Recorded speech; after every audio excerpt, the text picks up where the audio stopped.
الرجيم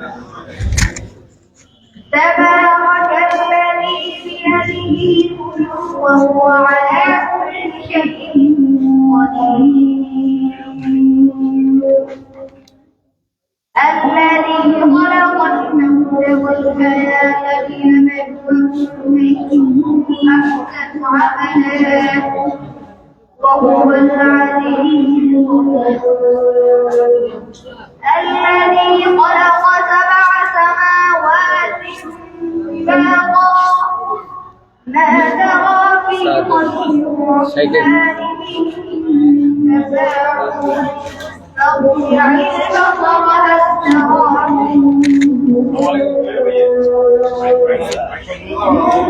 فارجع البصر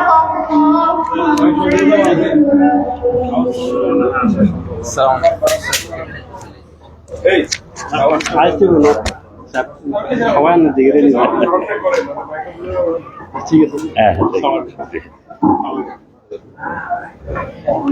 ترى من صدق السلام عليكم.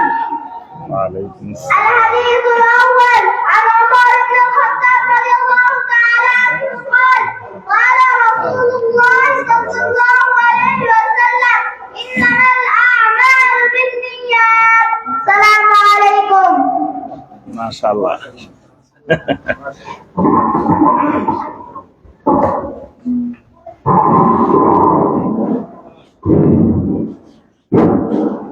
আলহামদুলিল্লাহ,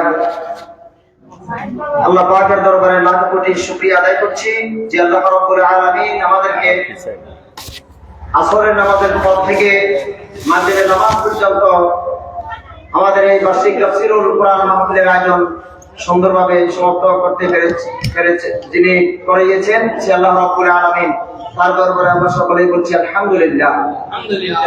সম্মানিত উপস্থিতি,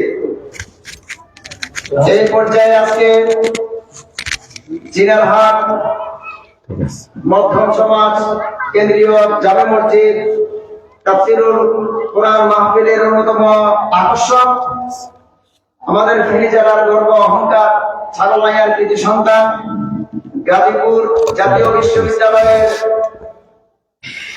সহযোগী অধ্যাপক শাইখ ডক্টর ইমাম হুসাইন হাফিজাহুল্লাহ, তিনি আমাদের মাঝে এসে পৌঁছেছেন। আমরা জিনারহাট কেন্দ্রীয় মসজিদের পক্ষ থেকে ওনাকে ইস্তেকবাল করছি, মোবারকবাদ জানাচ্ছি। সম্মানিত এলাকাবাসী, সম্মানিত উপস্থিতি, এই পর্যায়ে আজকের বার্ষিক তাফসীরুল কুরআন মাহফিলের তাফসীর পেশ করবেন আজকের এই মাহফিলের অন্যতম আকর্ষণ বিশিষ্ট আলেমে দ্বীন দাঈ ইলাল্লাহ হযরত শাইখ ডক্টর ইমাম হুসাইন হাফিজাহুল্লাহ, শাইখ ডক্টর ইমাম হুসাইন হাফিজাহুল্লাহ, উনি আজকে তাফসীর পেশ করবেন আপনাদের মাঝে। আমরা যে যেখানে রয়েছি, রাস্তাঘাট, বাসাবাড়ি, দোকানপাট যে যেখানে রয়েছি, আমরা এই মাহফিলের পক্ষ থেকে বিনীত আরজ করছি আপনারা শাইখের আলোচনা শোনার জন্য এই মাহফিলের প্যান্ডেলে এসে উপস্থিত হন। আমরা বিনীত আরজ করছি শাইখ ডক্টর ইমাম হুসাইন হাফিজাহুল্লাহ, তিনি আমাদের মাঝে এখন তাফসীর পেশ করছেন। এরপরে তাফসীর পেশ করবেন আজকের এই মাহফিলের অন্যতম আকর্ষণ বাংলাদেশের দাঈ ইলাল্লাহদের মধ্যে অন্যতম দাঈ ইলাল্লাহ শাইখ ডক্টর মোহাম্মদ সাইফুল্লাহ মাদানী, তিনি আমাদের মাঝে এসে পৌঁছবেন অল্প সময়ের মধ্যে। তাই আমরা যে যেখানে রয়েছি, আমরা অতি সত্বর মাহফিলের প্যান্ডেলে এসে উপস্থিত হই।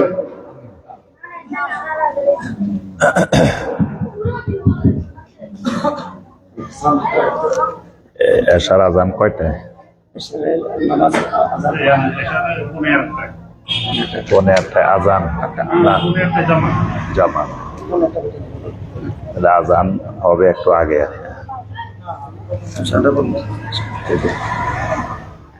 আসসালামু আলাইকুম ওয়া রাহমাতুল্লাহি ওয়া বারাকাতুহু।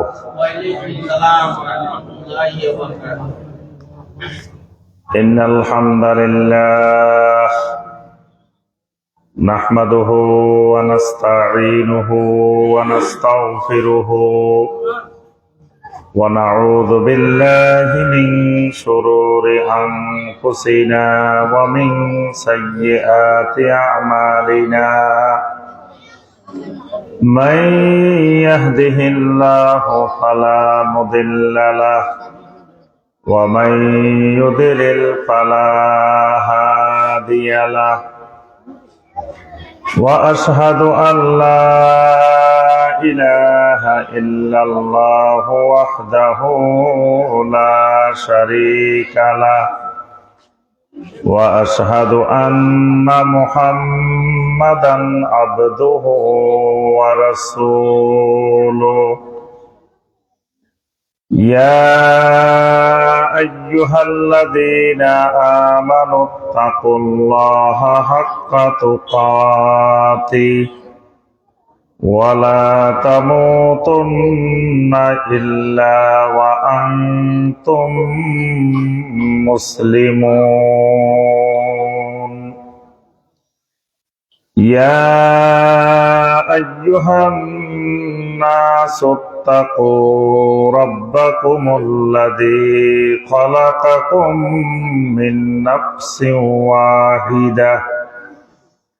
من نفس واحدة وخلق منها زوجها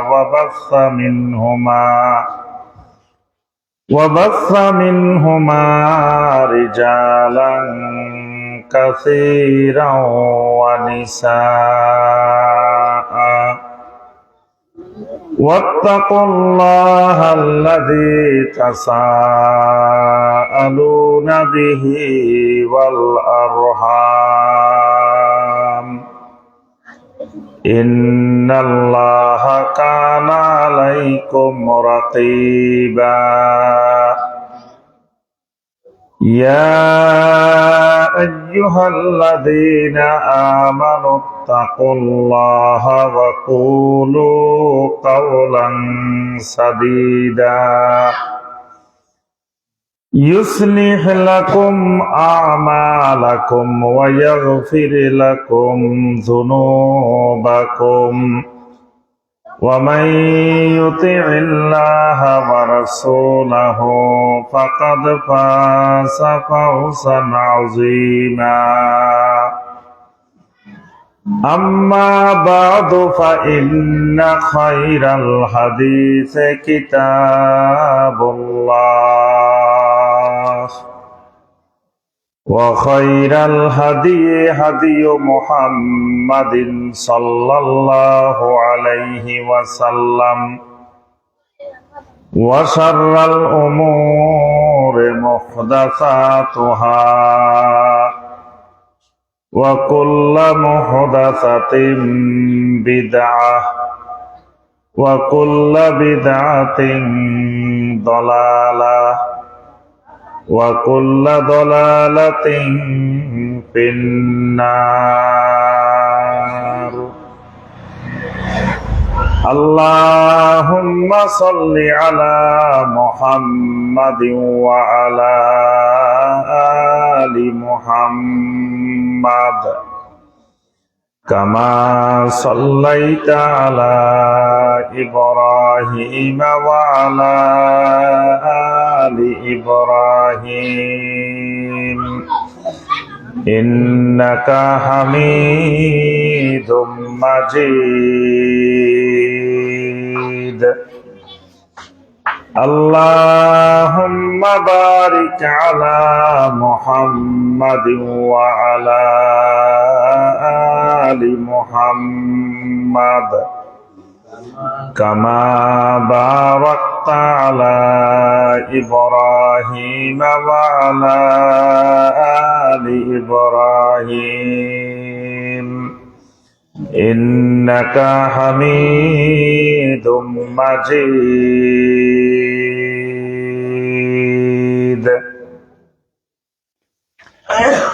ফেনী জেলার ছাগলনাইয়া উপজেলার অন্তর্গত পশ্চিম মধুগ্রাম জিনারহাট মধ্য সমাজ কেন্দ্রীয় জামে মসজিদের উদ্যোগে আয়োজিত আজকের এই গুরুত্বপূর্ণ, ফজিলতময়, বরকতময় তাফসীরুল কোরআন মাহফিলের সম্মানিত সভাপতি, সম্মানিত উলামায়ে কেরাম, আইম্মায়ে মাসাজিদ, মুরব্বিয়ানে ইজাম, দূরের এবং কাছের, অনলাইন এবং অফলাইনের সকল সম্মানিত দর্শক শ্রোতা, আমার অত্যন্ত মহব্বতের স্নেহের যুবক, কিশোর, শিশু ভাইয়েরা এবং পর্দার আড়ালের আমার সম্মানিতা মা এবং বোনেরা, আল্লাহ রাব্বুল আলামিনের দরবারে কোটি কোটি শুকরিয়া যে মহান রাব্বুল আলামিন আমাদেরকে আজকের এই ফজিলতময়, বরকতময়, এত সুন্দর একটি জান্নাতের বাগানে তাফসীরুল কোরআন মাহফিলে আল্লাহ রাব্বুল আলামিন আমাদেরকে সালাতুল আসরের পর থেকে বয়ান শোনার পরে এখন সালাতুল মাগরিবের পরে পুনরায় আবার আমাদেরকে এই জান্নাতের বাগানে বসে কোরআনে কারীম এবং হাদিসে নববী সাল্লাল্লাহু আলাইহি ওয়াসাল্লামের আলোকে আল্লাহ রাব্বুল আলামিনের দ্বীন সম্পর্কে সংক্ষিপ্তভাবে কিছু আলোচনা করার এবং শোনার তৌফিক দিয়েছেন। সে মহান রাব্বুল আলামিনের শুকর আদায় করি, সকলে বলি আলহামদুলিল্লাহ। সম্মানিত ভাই ও বোনেরা, ইনশাআল্লাহ আমার পরে আরো একজন সম্মানিত শায়েখ ডক্টর মোহাম্মদ সাইফুল্লাহ আল মাদানী হাফিজাহুল্লাহ, তিনিও আমাদের সামনে গুরুত্বপূর্ণ আলোচনা পেশ করবেন ইনশাআল্লাহ। তো সালাতুল ইশার আগ পর্যন্ত এই অল্প সময়ে আপনাদের সামনে কোরআন সুন্নাহ থেকে অল্প কিছু কথাবার্তা বলার চেষ্টা করব ইনশাআল্লাহ। সম্মানিত ভাই ও বোনেরা, আমরা যারা এখানে বসেছি আল্লাহ রাব্বুল আলামিনের বিশেষ রহমতের কারণে, বিশেষ নেয়ামতের কারণে আল্লাহ রাব্বুল আলামিন আমাদেরকে এখানে বসার জন্য কবুল করেছেন। আল্লাহ রাব্বুল আলামিন জান্নাতের বাগানে সবাইকে বসার, সবাইকে সেই জিকিরের মাজলিসে উপস্থিত হওয়ার আল্লাহ রাব্বুল আলামিন তৌফিক দেন না। যাদেরকে আল্লাহ সুবহানাহু ওয়া তাআলা পছন্দ করেন তাদেরকেই যেখানে কোরআন সুন্নাহর আলোচনা হয়, জমিনের ওই মাজলিসটা একটা জান্নাতের বাগানে পরিণত হয়ে যায়। সুবহানাল্লাহ। ওই জান্নাতের বাগানে আল্লাহ রাব্বুল আলামিন বাছাই করে আল্লাহর বান্দাদের মধ্য থেকে কিছু বান্দাকে আল্লাহ রাব্বুল আলামিন বসার তৌফিক দেন, এবং এই বান্দাগুলো বসার সাথে সাথে গাশিয়াতহুমুর রাহমাহ, এদেরকে আল্লাহ রাব্বুল আলামিনের রহমত আচ্ছন্ন করে ফেলে। সুবহানাল্লাহ। এদের উপরে আল্লাহ রাব্বুল আলামিনের পক্ষ থেকে সাকিনা নাজিল হতে থাকে এবং ফেরেশতারা, আল্লাহর রহমতের ফেরেশতারা এদেরকে চতুর্দিক থেকে বেষ্টন করে বসে যান এবং বসতে বসতে বসতে বসতে এই ফেরেশতাদের উপরের দিকে লাইন একেবারে আল্লাহ রাব্বুল আলামিনের আরশে আজিম পর্যন্ত পৌঁছে যায়। সুবহানাল্লাহ। আল্লাহ রাব্বুল আলামিন তার নিকটবর্তী ফেরেশতাদের কাছে ওই জিকিরের মাজলিসে যে মানুষগুলো বসা আছে এই মানুষগুলোর ব্যাপারে আল্লাহ রাব্বুল আলামিন আলোচনা করতে থাকেন। অর্থাৎ এই মানুষগুলো বসে থাকেন জমিনে, কিন্তু এদের আলোচনা হতে থাকে আল্লাহ রাব্বুল আলামিনের আরশে আজিমে। তাহলে এই মাজলিস কত মূল্যবান, কত দামি এক মাজলিস। এবং এই মাজলিস থেকে উঠে যাওয়ার সময় আল্লাহ রাব্বুল আলামিন ঘোষণা দেন, ইরজিউ ফাকাদ গাফারতু লাকুম, তোমরা এখন ফিরে যাও বাড়িতে, ঘরে, যেখান থেকে আসছো সেখানে চলে যাও, আমি আল্লাহ তোমাদের গুনাহগুলোকে ক্ষমা করে দিলাম। সুবহানাল্লাহ। আল্লাহ রাব্বুল আলামিন এইরকম একটি মহা মূল্যবান মজলিসে আল্লাহ পাক আমাদেরকে বসার তৌফিক দিয়েছেন। এই জন্য আল্লাহ পাককে শুকর আদায় করি, সকলে বলি আলহামদুলিল্লাহ। আজকের এই মজলিসে মূলত আমাদের আলোচনা হবে ঈমান কেন্দ্রিক এবং আমল কেন্দ্রিক। আমাদের জান্নাতে যেতে হলে দুইটা জিনিসই লাগে। একটা হলো ঈমানটা ঠিক থাকতে হবে, বিশুদ্ধ থাকতে হবে, আর একটা হলো আমলে সালেহ থাকতে হবে, আমলটা ঠিক থাকতে হবে। তাহলে আমাদের এই মজলিসের আলোচনার বিষয়ও এই দুইটাই। কিভাবে আমাদের ঈমানকে বিশুদ্ধ করা হবে, কিভাবে আমাদের আমলকে বিশুদ্ধ করা হবে। তা আলহামদুলিল্লাহ, আমি আলোচনা করব আমাদের ঈমানের বিষয়ে। ঈমানটাকে কিভাবে আমরা বিশুদ্ধ করব, আর আমাদের শায়েখ এরপরে আলোচনা করবেন আমাদের আমলগুলোকে কিভাবে বিশুদ্ধ করব ইনশাআল্লাহ।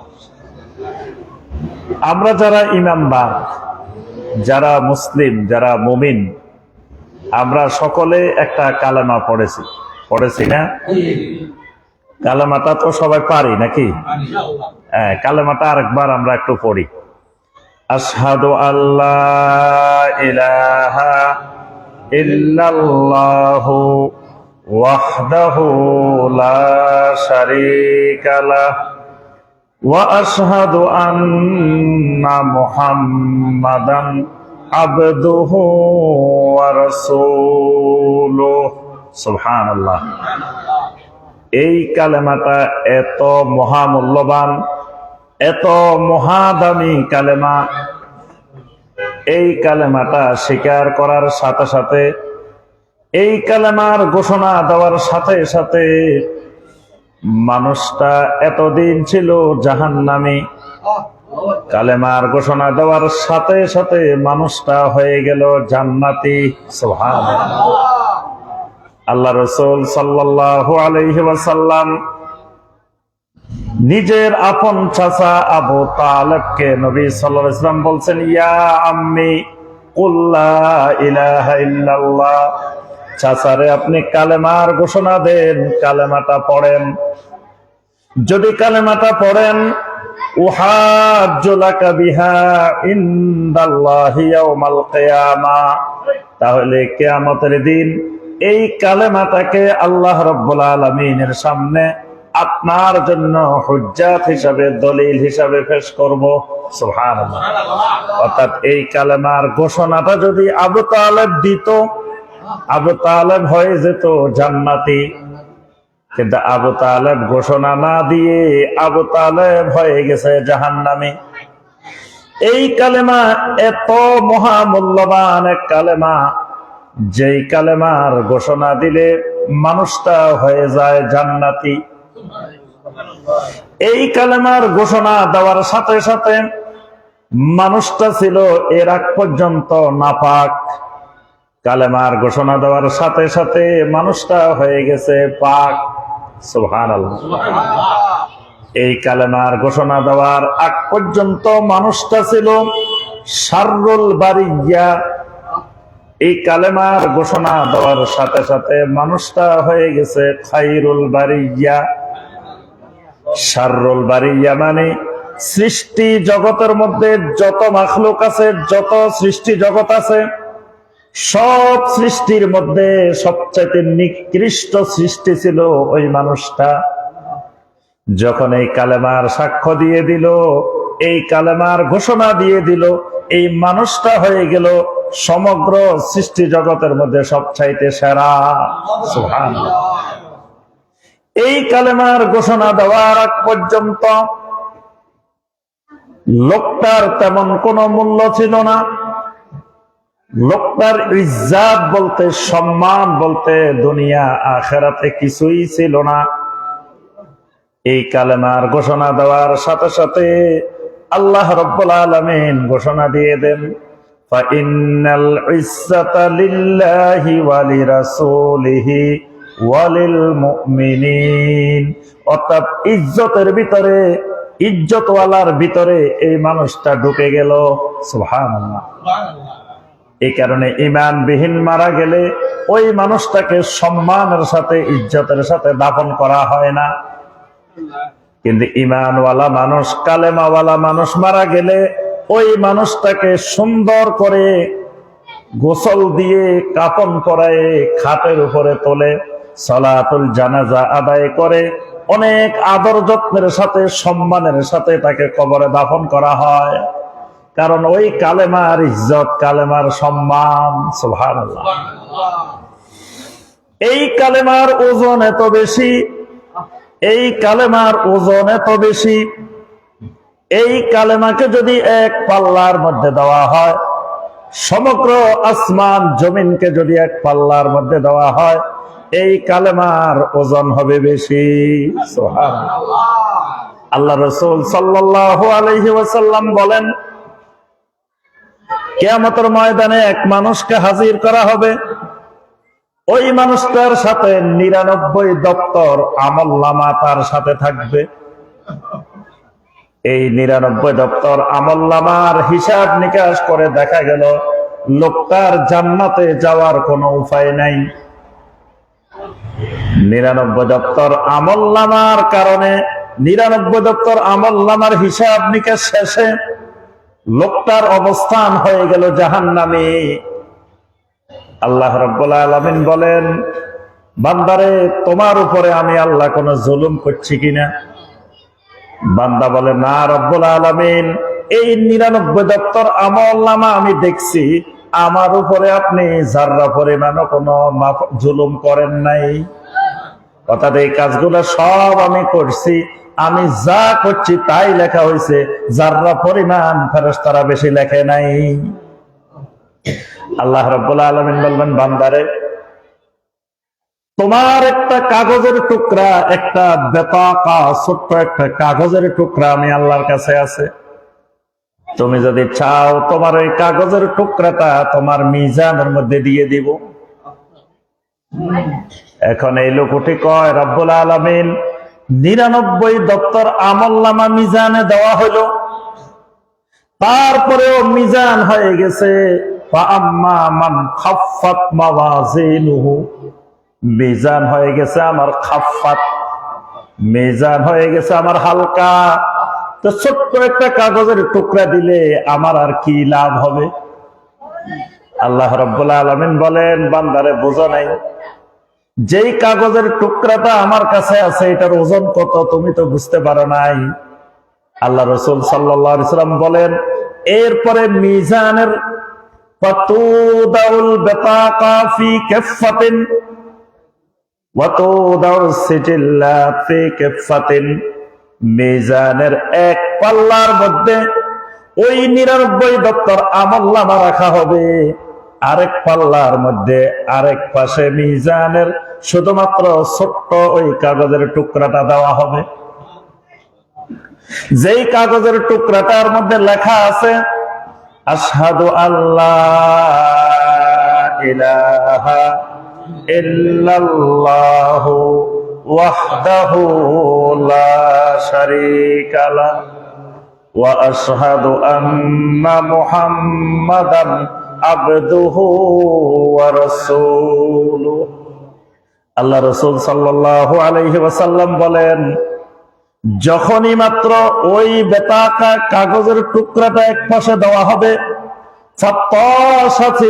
ফাতাশাতিস সিজিল্লাত ওয়া সাকুলাতিল মিজান, যেই পাশে ছোট্ট কাগজের টুকরা দেওয়া হয়েছে এটা এত বেশি ওজন হয়ে গেছে, এত বেশি ভারী হয়ে গেছে, ওই 99 দপ্তরের আমলনামা একেবারে উপরে উঠে গেছে।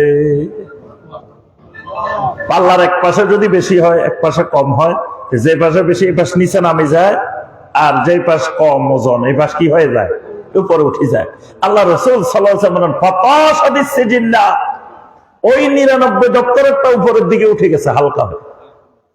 আর সাকুলাতুল মিজান, যেই পাশে এই বেতাকা দেওয়া হয়েছে এই বেতাকা ভারী হয়ে নিচে লাগে গেছে। ফালা ইয়াসকুলু মা ইসমিল্লাহি শাইউন। নবী সাল্লাল্লাহু আলাইহি ওয়াসাল্লাম বলেন, আল্লাহর কালেমা, আল্লাহর নাম যদি কোনো জায়গায় দেওয়া হয়, এটা এত বেশি ভারী হয়, দুনিয়ার আর কোন জিনিস এত বেশি ভারী হয় না। সুবহানাল্লাহ। তাহলে আমার ভাইয়েরা এবং বোনেরা, এই কালেমাটা যেটা আল্লাহ পাক আমাদেরকে দিছেন, কত দামি, কত মূল্যবান, কত গুরুত্বপূর্ণ এক কালেমা আল্লাহ রাব্বুল আলামিন আমাদেরকে দিয়েছেন। এই কালেমা যদি ঠিক থাকে, আপনার আমার ইসলাম ঠিক আছে, মুসলিম ঠিক আছে। এই কালেমা ঠিক নাই, আপনার আমার ইসলাম ঠিক নাই। কালেমা ঠিক আছে, ইসলাম ঠিক আছে। কালেমা নাই, ইসলাম নাই। এই দামি কালেমা দিয়ে বাঙালি ভিক্ষা করে। এই কালেমার কাজ কি? ভিক্ষা করার কাজে লাগায় বাঙালি। এই কালেমা ভিক্ষা করার জন্য জমিনে আসে নাই। এই কালেমার কাজ ভিক্ষা করা না। তারপরে বাঙালি কালেমা খতনা করার সময় পড়ায়। খতনা করানোর সময় বাচ্চারে কয়, বাবা কালেমা পড়ো, কালেমা পড়ো। কালেমা পড়ে আর কারবার খতম করে দে। কালেমা পড়ায়। আগে খলিফারা খতনা করাইতো না, ওই সময় কালেমা পড়াইতো। তারপরে আপনার বিয়ে শাদী হইলে সবাই বসো বসো, এখন কলমা হইব, কলমা হইব। কলেমাকে বিয়ে শাদীর কাজে আর খতনার কাজে কালেমা? কালেমা জান্নাতে যাওয়ার কাজে, ঈমানের কাজে, ইসলামের কাজে কালেমা। কালেমা ঠিক আছে, আমার ইসলাম ঠিক আছে। আল্লাহ রাব্বুল আলামিন আমাদেরকে নির্দেশ দিয়েছেন সূরা আলে ইমরানের 102 নম্বর আয়াত, যে আয়াতে কারিমাটা একটু আগে তেলাওয়াত হয়েছে, ইয়া আইয়ুহাল্লাযীনা আমানুত্তাকুল্লাহা হাক্কা তুকাতিহ ওয়া লা তামুতুন্না ইল্লা ওয়া আনতুম মুসলিমুন। ও ঈমানওয়ালারা, মুসলিম না হয়ে মরিও না। মুসলিম যতক্ষণ হইবা না ততক্ষণ মরিও না। মরলে মুসলিম হয়ে মরিবা। তো মুসলিম হয়ে মরার মানে হলো কালেমা লই মরিবা। কালেমা নিয়ে মারা যাওয়ার অর্থই হলো মুসলিম হয়ে মারা। কারণ মুসলিম, কালেমা ঠিক আছে, মুসলিম ঠিক আছে। কালেমা ঠিক নাই, মুসলিমের ঠিক নাই। আচ্ছা, এবার বলেন দেখি, ইসলামের রোকন কয়টা? যে ইসলামের খুঁটি কয়টা? ইসলামের পিলার কয়টা? 5টা। তো 5টার 1 নম্বরটা কি? আল্লাহ রাসূল সাল্লাল্লাহু আলাইহি ওয়াসাল্লাম বলেন, বুনিয়াল ইসলামু আলা খামসিন, শাহাদাতে আল্লাহ ইলাহা ইল্লাল্লাহ ওয়া আন্না মুহাম্মাদার রাসূলুল্লাহ।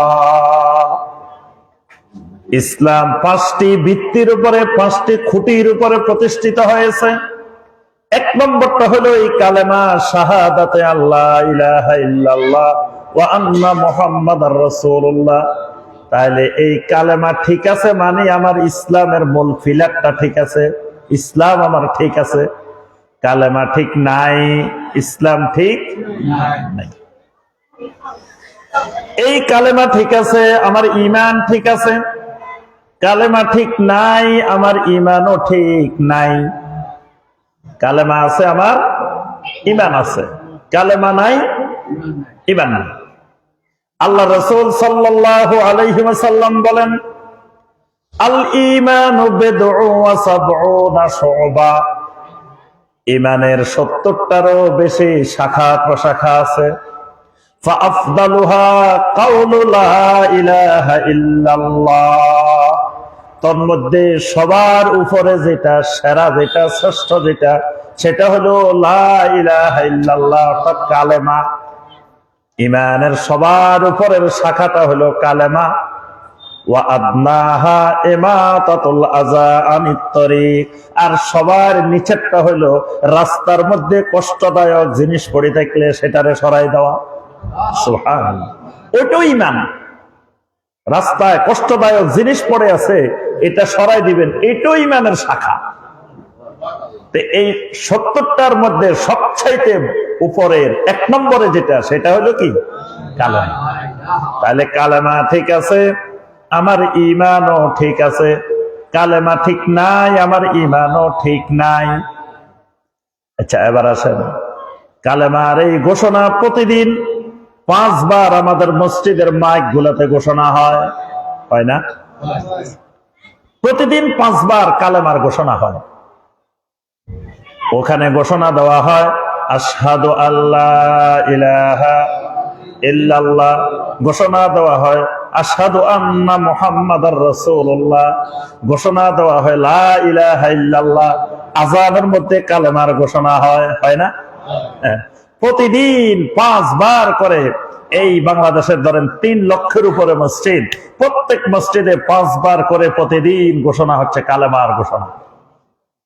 কিন্তু কালেমার ঘোষণা হওয়ার পরে একজন মানুষের ভিতরে যদি কোনো চেতনা বোধ জাগ্রত না হয়, বুঝতে হবে এই মানুষটার ইসলামও ঠিক নাই, এই মানুষটার ঈমানও ঠিক নাই। কারণ কালেমা ঠিক থাকলে ঈমান ঠিক আছে, কালেমা ঠিক থাকলে ইসলাম ঠিক আছে। তা কালেমা ঠিক আছে আমি বুঝবো কেমনে? বোঝার মাধ্যম হলো যেখানে যখন যে অবস্থায় এলায়ে কালেমাতিল্লাহ, আল্লাহর কালেমার ঘোষণা আসবে, আল্লাহর কালেমার ঘোষণা শোনা যাবে, ওই মানুষটা ওই কালেমার দিকে দৌড়াবে। যেখানে কালেমার কথা হবে দৌড়াই আসি ওখানে বসে যাবে। যেখানে মাইকে কালেমার ঘোষণা হবে দৌড়াই গিয়ে মসজিদে হাজির হয়ে যাবে। আবার যখন জিহাদের ময়দানে আল্লাহর দ্বীনকে টিকিয়ে রাখার জন্য যখন কালেমার ঘোষণা হবে, তখন ওই হামজালা রাদিয়াল্লাহু তাআলা আনহুর মতো ফরজ গোসল রাখিও ওই কালেমার দিকে দৌড় দিতে হবে। এটার নাম কালেমা।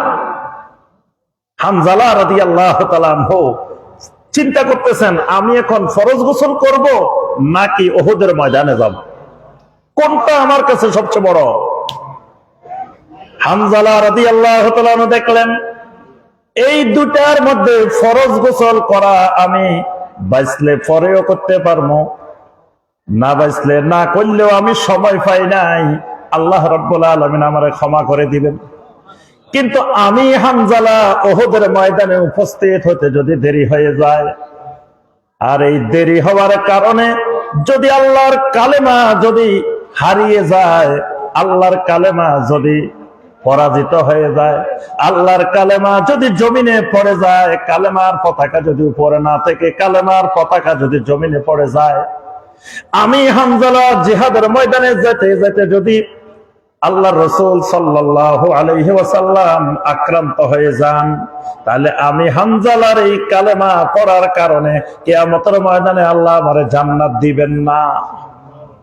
এই কারণে ফরজ গোসল বাদ দিয়ে হামজালা রাদিয়াল্লাহু তাআলা চলে গেছেন উহুদের ময়দানে। উহুদের ময়দানে জিহাদ করতে করতে শহীদ হয়ে গেছেন, ফরজ গোসল রয়ে গেছে। স্ত্রী দৌড়ায় যায়, বলতেছেন, এক মহিলা দূরে থেকে এসে বলে, আল্লাহ রাসূল সাল্লাল্লাহু আলাইহি ওয়াসাল্লামকে আমাকে একটু কথা বলার জন্য দেখাই দেন, আমি একটু রাসূলের সাথে কথা বলতে চাই। আল্লাহ রাসূল বলেন, মহিলারে আসতে দাও, মহিলা কি কথা বলতে চায়। মহিলা এসে বলেন, ইয়া রাসূলুল্লাহ সাল্লাল্লাহু আলাইহি ওয়াসাল্লাম, আমার স্বামী জীবিত আছে না শহীদ হয়েছে আমি জানি না, কিন্তু আমার স্বামী তো ফরজ গোসল করে নাই, ফরজ গোসল রাখে চলে আসছে।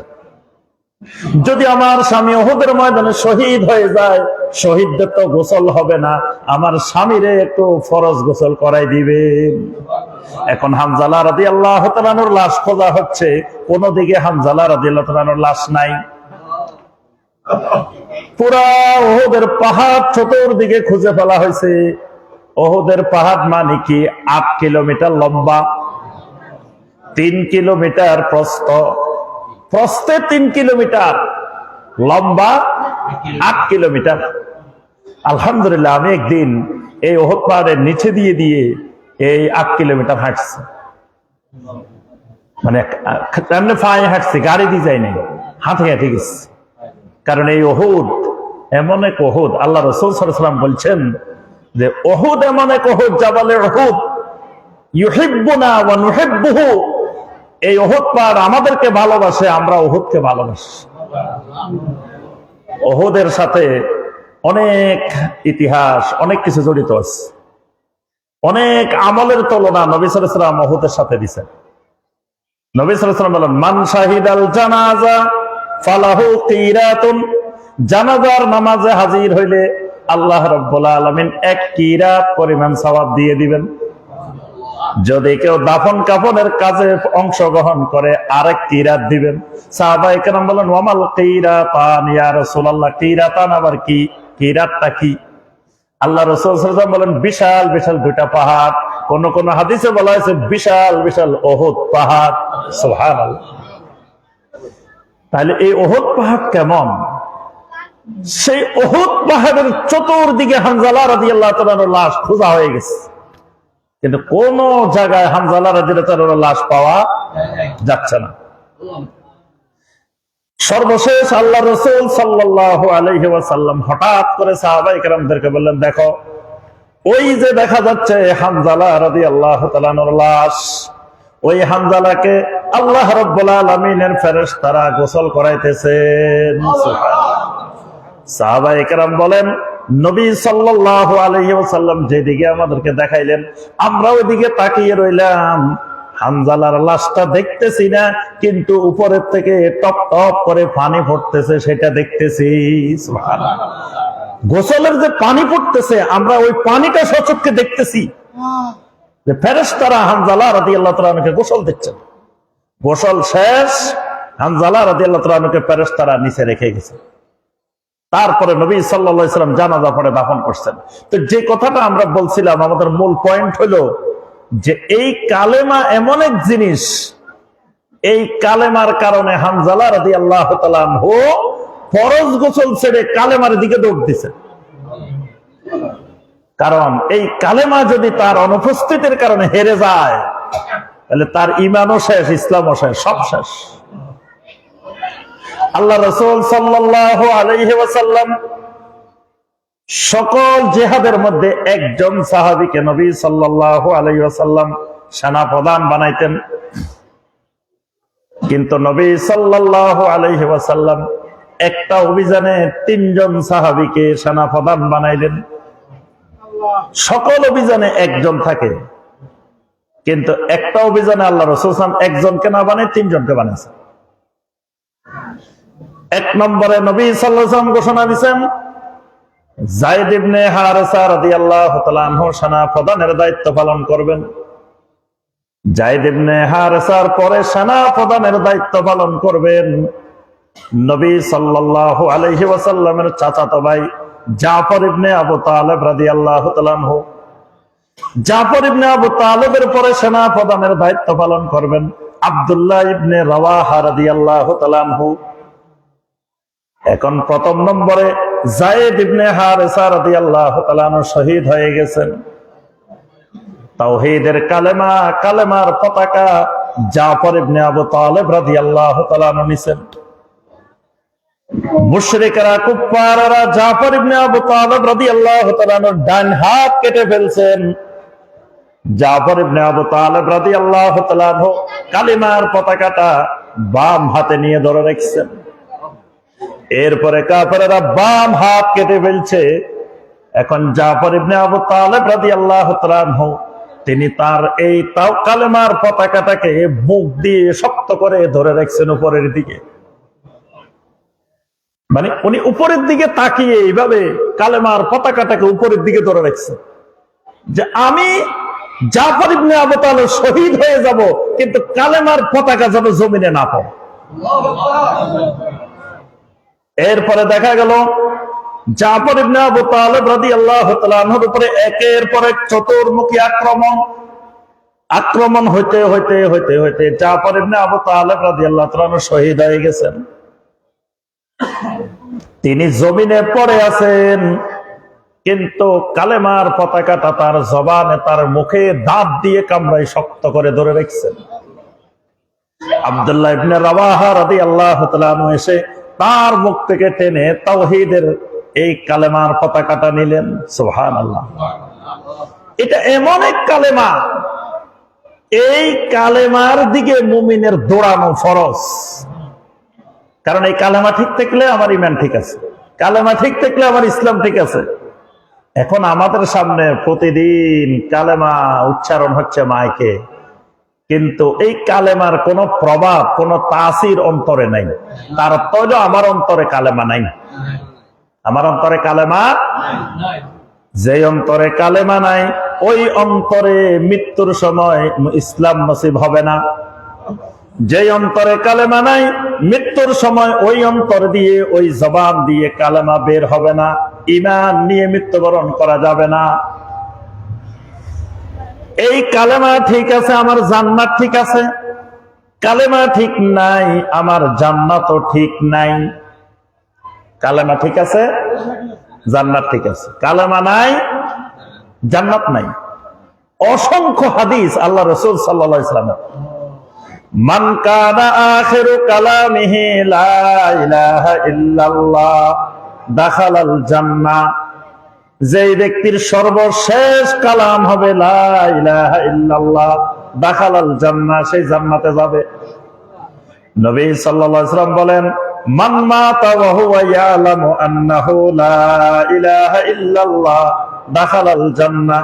যেই লোকটা এমন অবস্থায় মারা গেল সেই জানে লা ইলাহা ইল্লাল্লাহ দাখালাল জান্নাহ, সেই জান্নাতে যাবে।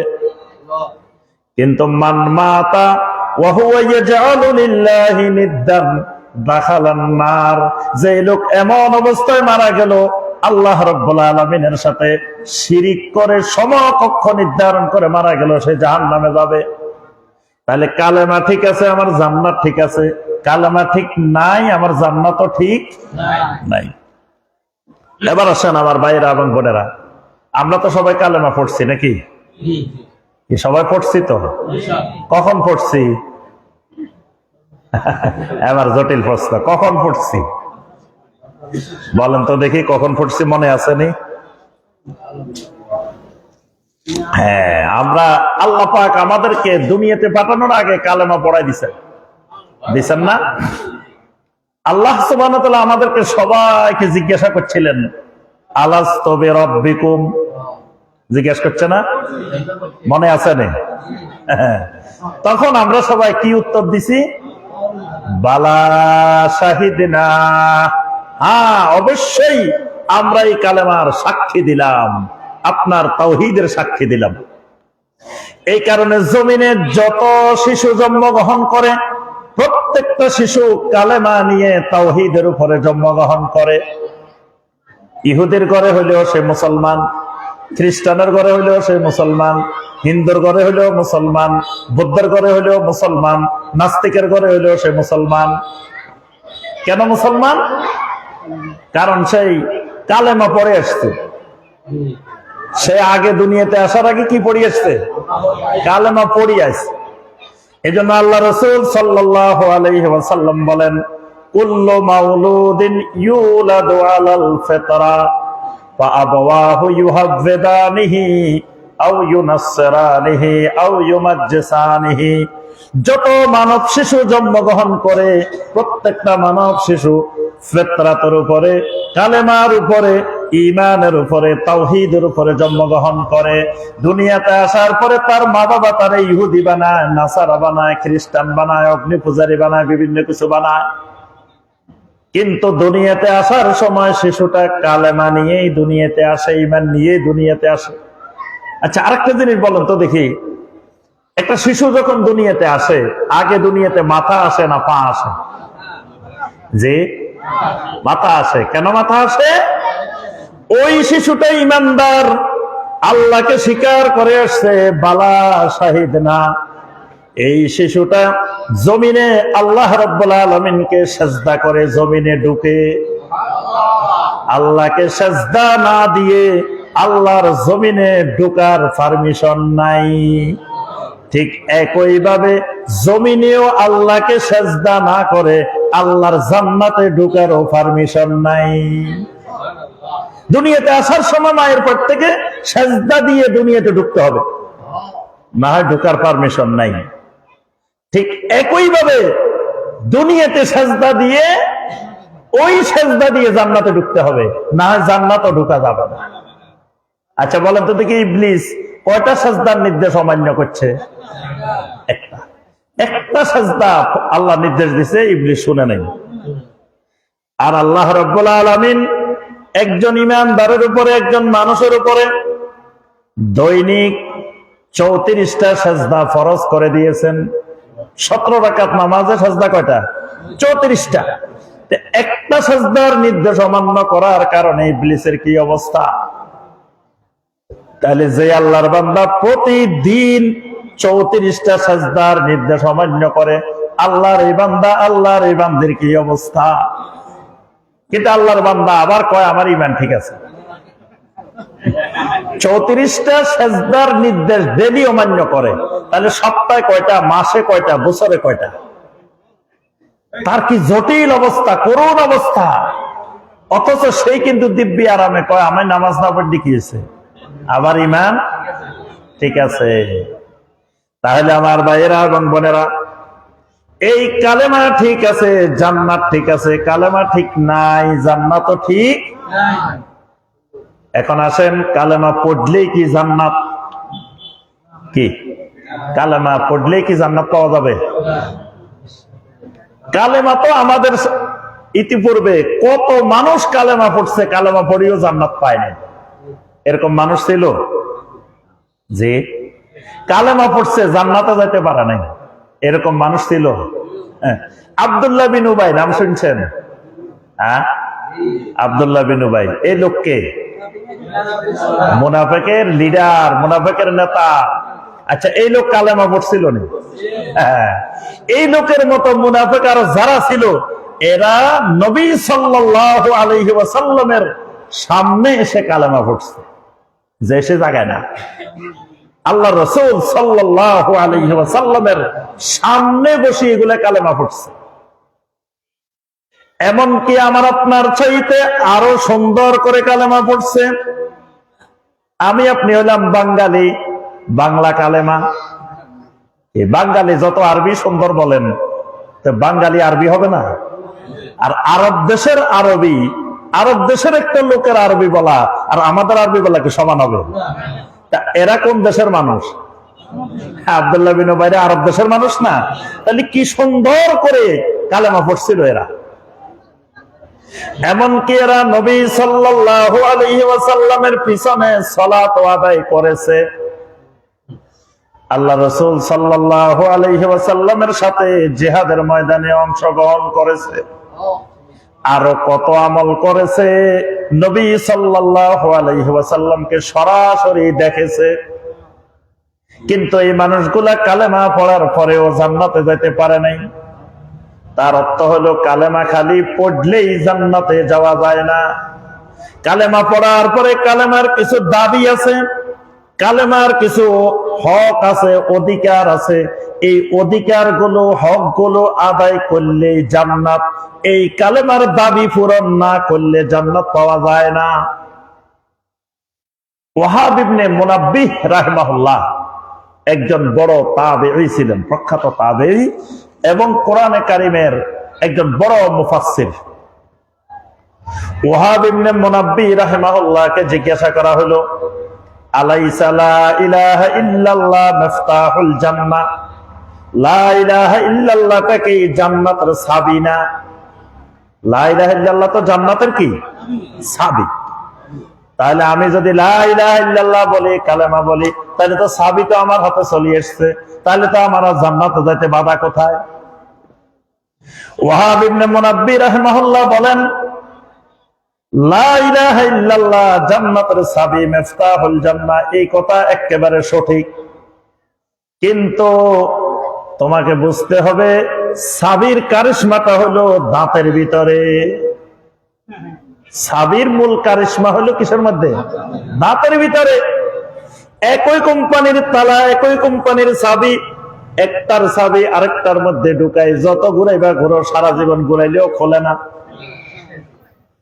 তাহলে তুমি যদি এমন এক চাবি নিয়ে গেছ যে চাবির মধ্যে দাঁতে নাই, সোজা একটা চাবি নিয়ে চলে গেছ, তা আল্লাহ রাব্বুল আলামিন জান্নাতের ভিতরে যে তালাটা লাগাইছেন, ওই তালার দাঁতের সাথে যদি তোমার চাবির দাঁত না মিলে, তাহলে তুমি যত ঘুরাইবা ঘুরাও না কেন, তোমার চাবি দিয়ে জান্নাতের তালা খুলবে না।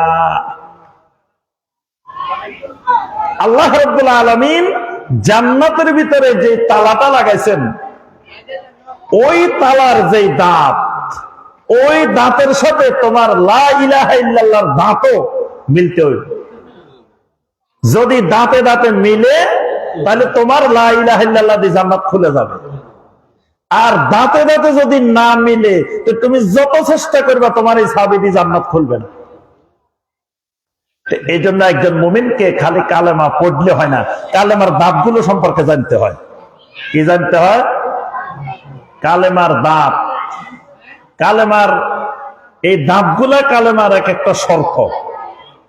এই শর্ত সহকারে যদি কেউ কালেমা পড়ে, এই কালেমা দিয়ে সে জান্নাতে যাবে। আর যদি শর্ত ছাড়া, ওই দাঁত ছাড়া যদি কালেমা পড়ে, ওই কালেমা দিয়ে সে জান্নাতে যেতে পারবে না। তাহলে এমন কালেমা হতে হবে যে কালেমার মধ্যে কি থাকতে হবে? দাঁত থাকা লাগবে। দাঁত ছাড়া কালেমা, আপনার চাবির দাঁত ছাড়া চাবি, এটা দিয়ে যত ঘুরাইবেন কারবার হবে না, তালা খুলবেন।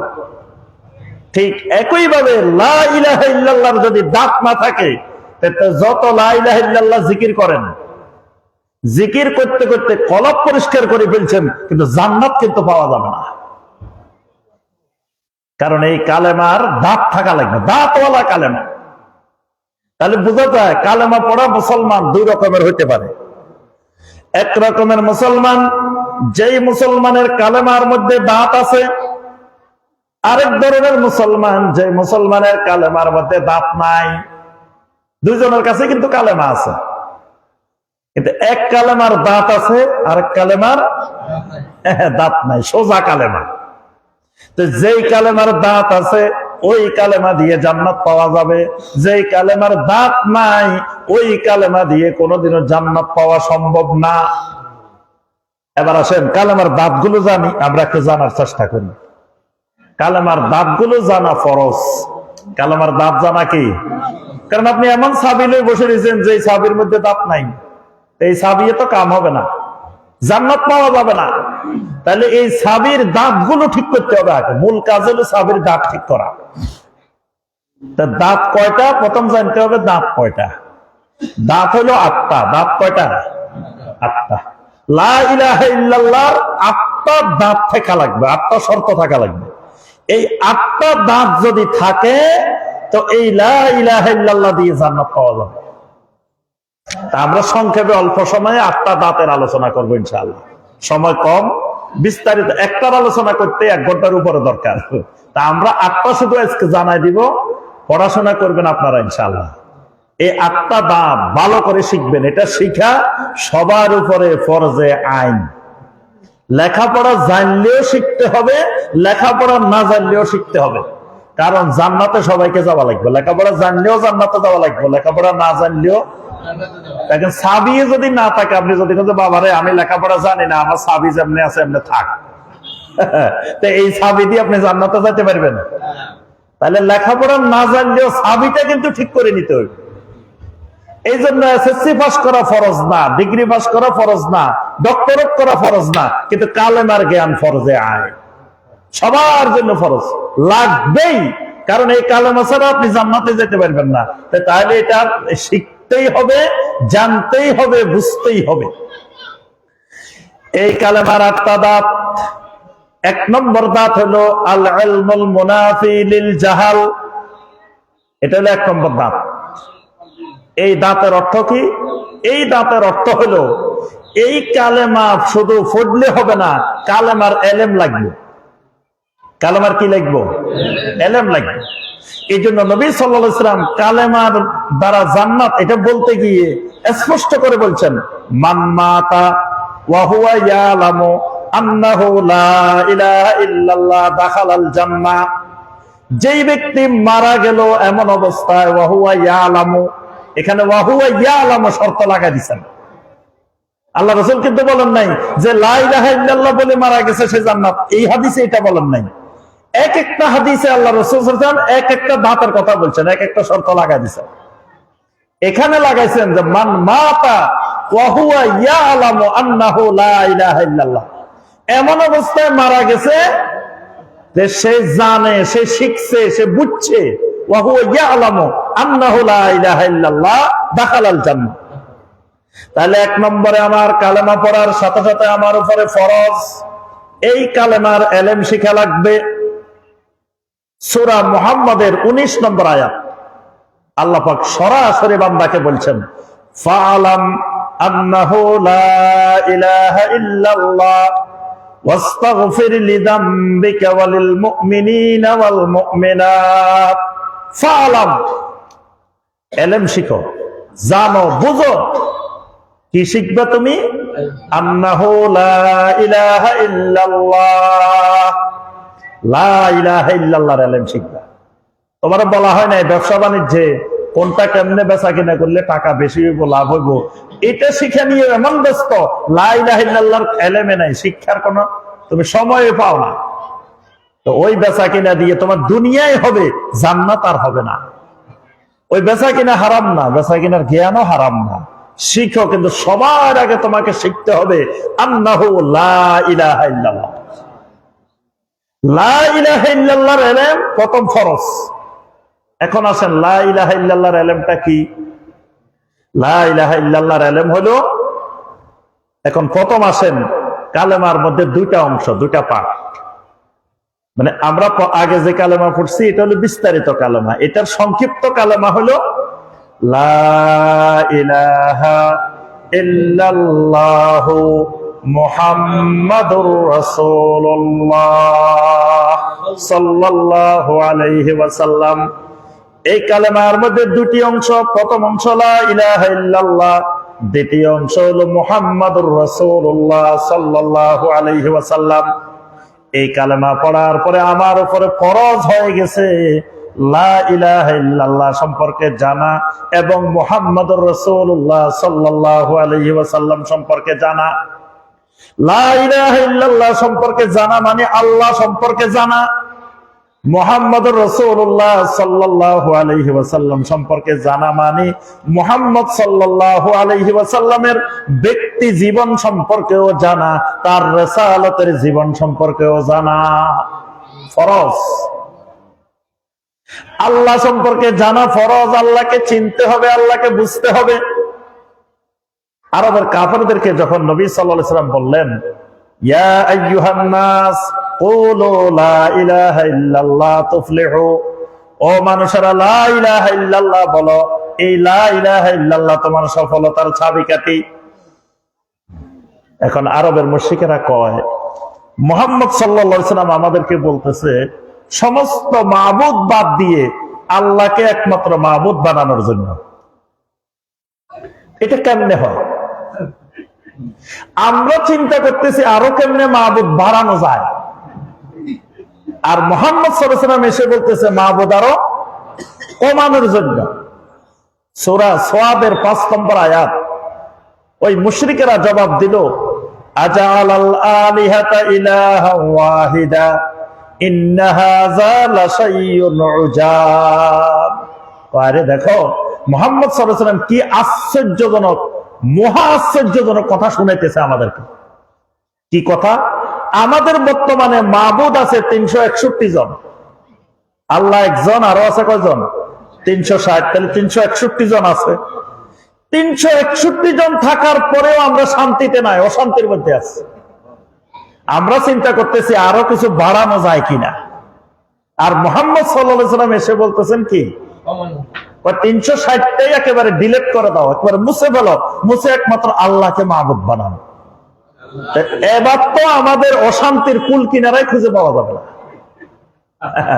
কারণ আমরা চাইতেছি আল্লাহর কাজ একটু হালকা করার জন্য, আল্লাহর দায়িত্ব একটু কমানোর জন্য। কমায় 360 জনের ভাগ করে দিছি। কারো ছেলে সন্তান দরকার, তো খাজা বাবার কাছে গেলে, এর কাছে গেলে চলবে। তারপরে কারো চাকরি বাকরি হয় না, ওই পাগলা মসজিদে 1 লাখ টাকা দিয়ে দিলে হইব। তারপরে কারো ধরুন ছেলে মেয়ের বিয়ে শাদী হয় না, ওই ফেনীর পাগলা মিয়ারে দিলে হইব। তারপরে কারো ধরে নিতে হয় না, ওই অমুক জায়গায় চট্টগ্রামের অমুকের দিলে হইব, বা বরিশালের অমুকের দিলে হইব, বা সিরাজগঞ্জের অমুকের দিলে, এক একজনের জন্য এক এক দায়িত্ব আমরা ভাগ করে রেখেছি। এখন আমরা এরকম ভাগ ভাগ করার পরে আল্লাহর কাজ কমে গেছে। আমরা সব কাজের জন্য আল্লাহরে বিরক্ত করি না। আমাদের দরকার আমরা এর কাছে যাই, এর কাছে যাই, এর কাছে যাই, সবকিছুর জন্য যদি আল্লাহর কাছে যাই, তা আল্লাহরে বিরক্ত করার দরকারটা কি? এটা কার কথা? আরবের মুশরিকদের কথা। এখন যদি সব দায়িত্ব আল্লাহর উপরে দিয়ে দেওয়া হয় মুহাম্মদ সাল্লাল্লাহু আলাইহি ওয়াসাল্লামের ফর্মুলা অনুযায়ী, তাহলে তো আল্লাহর দায়িত্ব বেড়ে যাবে। আল্লাহ কয় দিক সামলাবে? তা আল্লাহ সুবহানাহু ওয়া তাআলা এটাকে কোরআনে কারিমে কয়েক জায়গায় বলছেন, ওয়ামা কাদারুল্লাহ হাক্কা কাদরিহি। এই মানুষগুলো আমি আল্লাহ কি জিনিস, আমি আল্লাহর যথাযোগ্য মর্যাদা নিরূপণ করতে পারে নাই, মানে আমি আল্লাহকে চিনতেই পারে নাই, আল্লাহই বুঝে নাই। তাহলে লা ইলাহা ইল্লাল্লাহ বলার পরে ওই বান্দার উপরে, ওই বান্দির উপরে প্রথম ফরজ আল্লাহ রাব্বুল আলামিনকে চিনা, আল্লাহ সুবহানাহু ওয়া তাআলাকে জানা। আল্লাহ রাব্বুল আলামিনের 3 প্রকারের তাওহীদ আছে। তাওহীদুর রুবুবিয়্যাত আছে, তাওহীদুল আসমা ওয়াস সিফাত আছে, তাওহীদুল উলুহিয়্যাত আছে। এই 3 প্রকারের তাওহীদ সহকারে আল্লাহকে চিনা লাগবে। আল্লাহকে খালি চিনলে হবে না যে আল্লাহ আছেন। আল্লাহ আছেন তো কাফেরও বিশ্বাস করে। তাহলে হে যদি আল্লাহ আছেন বিশ্বাস করলে ইমানদার হয়, তো কাফেরও তো ইমানদার, আবু জাহেলও ইমানদার। যদি আল্লাহ সৃষ্টিকর্তা বিশ্বাস করলে ইমানদার হয়। আরবের মুশরিকেরা বলতো মান খালাকাকুম লা ইয়াকুলুনাল্লাহ, তারা বলতো আমাদেরকে তো আল্লাহ বানাইছে। তারা বলতো আসমান জমিন আল্লাহ বানাইছেন, আমাদেরকে আল্লাহ রিজিক দেন, আমাদেরকে আল্লাহ জীবন মৃত্যু দেন, এই সব কিছু আল্লাহ সালাম, এগুলা তো মুশরিকরাও বিশ্বাস করতো। এজন্য আল্লাহকে চিনতে হবে কিভাবে? বিত্তাওহীদ, মানে তাওহীদ সহকারে আল্লাহ রাব্বুল আলামিনকে চিনা জানা, এটা ফরজ। এই কালেমা পড়ার পরে লা ইলাহা ইল্লাল্লাহর অর্থ জানা লাগবে, ফরজ। লা ইলাহা ইল্লাল্লাহর অর্থ বলেন তো দেখি। জি, আল্লাহ ছাড়া। এই যে কালেমার অর্থই এখনো জানা হয়নি। লা ইলাহা ইল্লাল্লাহর অর্থ হলো লা মা'বুদা বিহাক্কিন ইল্লাল্লাহ, আল্লাহ ছাড়া সত্য হক আর কোন মা'বুদ নেই। যদি বলেন যে আল্লাহ ছাড়া কোনো মা'বুদ নেই, তা আপনি আল্লাহ বুঝেন নাই, মা'বুদও বুঝেন নাই। কারণ মা'বুদ কাকে বলা হয়? যার ইবাদত করা হয় তার নাম হলো কি? মা'বুদ। মা'বুদ মানে যার ইবাদত করা হয়। তাহলে সাজদা করাটা কি? ইবাদত। সাজদা করা কি? ইবাদত। বাংলাদেশের লক্ষ লক্ষ মানুষ কবরের সামনে সাজদা করতেছে, করতেছে না? তাহলে তার মা'বুদকে, যারা সাজদা করতেছে কবরে, কবর এটা তার কি হয়ে গেছে? তা আপনি করতেছেন আল্লাহ ছাড়া কোনো মা'বুদ নাই, তো মা'বুদ তো এখানে কবরেও আছে। ওই যে ফেসবুকে দেখবেন, এই যে জিকির করাইতেছে এক পীর সাহেব, এক লোক লাফাই আসে হুজুরের ধরি, কয় আরে খোদা তো এখানে বইয়া রয়েছে, কাঁধের উপরে উঠে গেছে। এখন এই যে লোকটা কবরে সাজদা দিতেছে, এই লোকের মা'বুদ কিন্তু কবরে যিনি আছে ওই আল্লাহর ওলিরে সে মা'বুদ বানাই ফেলছে। তা আপনি করতেছেন আল্লাহ ছাড়া মা'বুদ না, আপনার চোখের সামনে তো মা'বুদ আরো দেখা যাচ্ছে। যদি 1 লক্ষ কবরে সাজদা করে, 1 লক্ষ মা'বুদ তো বাংলাদেশে এখানেই আছে। কত মানুষ দেখবেন কবরের উদ্দেশ্যে মান্নত করে, গরু নিয়ে যায়, ছাগল নিয়ে যায়, মুরগি নিয়ে যায়, মোমবাতি নিয়ে যায়, টাকা পয়সা নিয়ে যায়। এদের মা'বুদ হলো যার উদ্দেশ্যে মান্নত করে নিয়ে যায়, সে তার মা'বুদ। তা আপনি কোন মা'বুদে নাই আল্লাহ ছাড়া? আপনার চোখের সামনে লাখ লাখ মা'বুদ।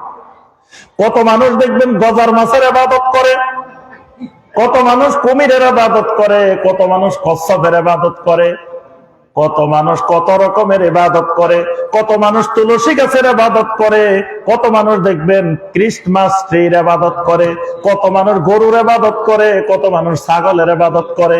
তো এই সবগুলা হলো এক একটা মা'বুদ। তাহলে মা'বুদ আছে কোটি কোটি, মা'বুদ আছে অগণিত মা'বুদ।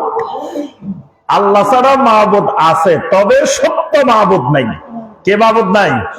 সত্য মাবুদ নাই। বাকি যেগুলো আছে সব হলো কি? বাতিল। সূরা আল হজ্জের 61 নম্বর আয়াত আল্লাহ সুবহানাহু ওয়া তাআলা ঘোষণা করেছেন, যালিকা বিআন্নাল্লাহা হুয়াল হক ওয়া আন্না মা ইয়াদউনা মিন দুনিহি হুয়াল বাতিল। জেনে রাখো, আমি আল্লাহ হইলাম একমাত্র সত্য হক মাবুদ। আমি আল্লাহ ছাড়া যত গায়রুল্লাহকে মানুষ ডাকে, গায়রুল্লাহর ইবাদত করে, হুয়াল বাতিল, সবগুলা হলো বাতিল মাবুদ। তা আল্লাহকে চিনতে হবে সত্য মাবুদ হিসাবে, একমাত্র ইবাদতের যোগ্য, মানে ইবাদতের পাওনাদার, ইবাদতের হকদার একমাত্র আল্লাহ। এভাবে চিনা লাগবে। কেউ যদি এভাবে চিনে, তখন সে তার ইবাদত আর কাউকে দিবে না, যারা পরিমাণ ইবাদত কাউকে দিবে না। তাহলে লা ইলাহা ইল্লাল্লাহর অর্থ জানা ফরজ। লা ইলাহা ইল্লাল্লাহর পারিভাষিক অর্থ হলো আল্লাহ না'বুদা ইল্লাল্লাহ। আমি জীবনে যতদিন বেঁচে থাকবো আমার আল্লাহ ছাড়া কারো ইবাদত করব না, এটা হলো লা ইলাহা ইল্লাল্লাহ। তাহলে লা ইলাহা ইল্লাল্লাহর ইলম কি? ফরজ। লা ইলাহা ইল্লাল্লাহর দাবগুলো জানা লাগবে, শর্তগুলো জানা লাগবে। লা ইলাহা ইল্লাল্লাহর রোকন আছে, রোকন জানা লাগবে। লা ইলাহা ইল্লাল্লাহর রোকন কয়টা বলেন তো দেখি আপনারা? লা ইলাহা ইল্লাল্লাহর রোকন কয়টা? আপনারা কিন্তু মাশাআল্লাহ এই মধুগ্রামের মানুষ অনেক সৌভাগ্যবান। আমাদের এখানে মধুগ্রামে বিশাল মাদ্রাসা, জিনারহাট ফাজিল মাদ্রাসা। তাহলে এত বড় মাদ্রাসার পাশে যদি থাকি, এলেম না শিখতে পারি, তাহলে আমাদের মতো হতভাগা আর নাই। কি বাতির পাশে, একবারে লাইটের পাশে যদি আলো না পাই, তাহলে কেমনে হবে? লা ইলাহা ইল্লাল্লাহর রোকন যদি না জানি, তো এই লা ইলাহা ইল্লাল্লাহ দিয়ে কি জান্নাত পাওয়া যাবে? এই সাবির দাঁত নাই, এই সাবির কি নাই? দাঁত নাই। দাঁত ছাড়া সোজা চাবি একটা লই বসে রয়েছি। এটা দাঁত গুলো ঠিক করতে হবে। দাঁত। লা ইলাহা ইল্লাল্লাহর রোকন দুইটা। রোকন কয়টা? একটা হলো নফি, একটা হলো ইসবাত। একটা হলো না, একটা হলো হ্যাঁ। লা ইলাহা হলো না, ইল্লাল্লাহ হলো কি? হ্যাঁ। দুটারে যোগ করলে হবে লা ইলাহা ইল্লাল্লাহ, তাওহীদ, ঈমান হবে। যদি কেউ জিকির করে লা ইলাহা লা ইলাহা লা ইলাহা, কি হবে? নাস্তিক। লা ইলাহা মানে কোনো মাবুদ নাই, কোনো মাবুদ নাই, কোনো মাবুদ নাই। তাহলে এই লোকটা কি হয়ে যাবে? নাস্তিক হয়ে যাবে। আরেকজন যদি জিকির করে ইল্লাল্লাহ ইল্লাল্লাহ ইল্লাল্লাহ, লা ইলাহা নাই, তাহলে এই লোক কি হবে? বেদাতি হবে, বেদাতি। কারণ এই জিকির আল্লাহ রাসূল সাল্লাল্লাহু আলাইহি ওয়াসাল্লাম করেন নাই, সাহাবীরা করেন নাই, তাবেঈনেরা করেন নাই, তাবেঈনেরা করেন নাই, ইমাম আবু হানিফা রাহিমাহুল্লাহ করেন নাই, ইমাম মুহাম্মদ, ইমাম আবু ইউসুফ রাহিমাহুল্লাহ করেন নাই। যুগে যুগে কোন ইমাম এই জিকির করেন নাই। সুতরাং আপনি যদি ইল্লাল্লাহ, আল্লাহ ছাড়া, আল্লাহ ছাড়া, আল্লাহ ছাড়া কি? আল্লাহ ছাড়া কি কোন অর্থ আছে? এই জন্য নফি আর ইসবাত দুইটা যখন যোগ হবে, না যোগ হ্যাঁ, সমান সমান তাওহীদ। এই জন্য নবী সাল্লাল্লাহু আলাইহি ওয়াসাল্লাম বলেছেন, আফদালুজ যিকরি লা ইলাহা ইল্লাল্লাহ। আফদালুজ যিকির, দুনিয়ার সর্বশ্রেষ্ঠ জিকির লা ইলাহা ইল্লাল্লাহ। শুধু আল্লাহ আল্লাহ সর্বশ্রেষ্ঠ জিকির না, শুধু ইল্লাল্লাহ সর্বশ্রেষ্ঠ জিকির না, শুধু লা ইলাহা সর্বশ্রেষ্ঠ জিকির না, শুধু হু হু সর্বশ্রেষ্ঠ জিকির না। যখন সবগুলারে যোগ করি একসাথে বলবেন, তখন হবে এটা আফদালুল জিকির। কালেমারে ভাঙ্গার অধিকার আল্লাহ পাক জমিনে কাউকে দেন নাই। কালেমা আল্লাহ যেমনে দিছেন, কিয়ামত পর্যন্ত, মৃত্যু পর্যন্ত এইভাবে রাখা লাগবে। আপনারে কে অধিকার দিছে কালেমারে ভাঙতে? কালেমা ভাঙ্গার অধিকার আল্লাহ পাক জমিনে কাউকে দেন না। এটা আদম আলাইহিস সালাম থেকে শুরু করে মুহাম্মদ রাসূলুল্লাহ সাল্লাল্লাহু আলাইহি ওয়াসাল্লাম পর্যন্ত যত আম্বিয়া আলাইহিমুস সালাম পৃথিবীতে এসেছেন, সমস্ত নবীরা কালেমার দ্বিতীয় অংশে পরিবর্তন করছেন, প্রথম অংশে কেউ পরিবর্তন করেন নাই। আদম আলাইহিস সালাম দাওয়াত দিবেন লা ইলাহা ইল্লাল্লাহ, আদম সফিউল্লাহ। নূহ আলাইহিস সালাম দাওয়াত দিয়েছেন লা ইলাহা ইল্লাল্লাহু, নূহুন নবিয়ুল্লাহ। ইব্রাহিম আলাইহিস সালাম দাওয়াত দিয়েছেন লা ইলাহা ইল্লাল্লাহ, ইব্রাহিম খলিলুল্লাহ। মুসা আলাইহিস সালাম দাওয়াত দিয়েছেন লা ইলাহা ইল্লাল্লাহ, মুসা কালিমুল্লাহ। ঈসা আলাইহিস সালাম দাওয়াত দিয়েছেন লা ইলাহা ইল্লাল্লাহ, ঈসা রূহুল্লাহ। আল্লাহ রাসূল সাল্লাল্লাহু আলাইহি ওয়াসাল্লাম দাওয়াত দিয়েছেন লা ইলাহা ইল্লাল্লাহ মুহাম্মাদুর রাসূলুল্লাহ সাল্লাল্লাহু আলাইহি ওয়াসাল্লাম। তাহলে কালেমার দ্বিতীয় অংশ পরিবর্তন হয়েছে যুগে যুগে, প্রথম অংশ পরিবর্তন হয় নাই।